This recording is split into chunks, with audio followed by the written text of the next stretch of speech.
She painted a mural on the side of her own house in 2022. 3 years later, a new HOA took over and fined her because one neighbor complained the mural stood out too much. Your Honor, I submitted the request before I painted anything. The board approved it in April of 2022. Nobody complained for 3 years. Then this company takes over and suddenly I'm getting letters saying it doesn't fit the neighborhood aesthetic, but other murals stayed untouched. The new association wasn't involved when the mural was originally painted, so we had to reassess whether prior approvals actually aligned with current neighbourhood standards.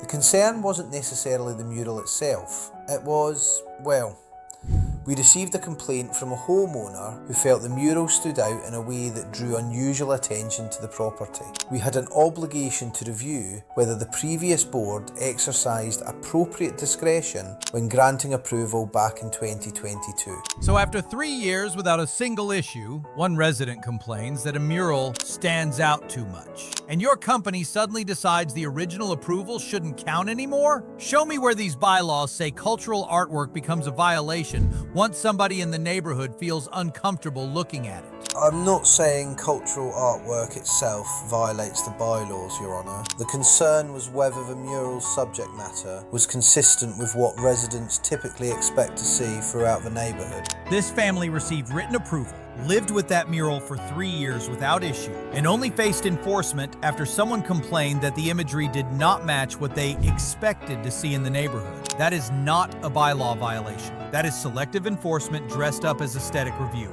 and this court is not going to legitimize it. Every claim is dismissed, every fine is voided, and your company will pay the defendant's legal fees in full.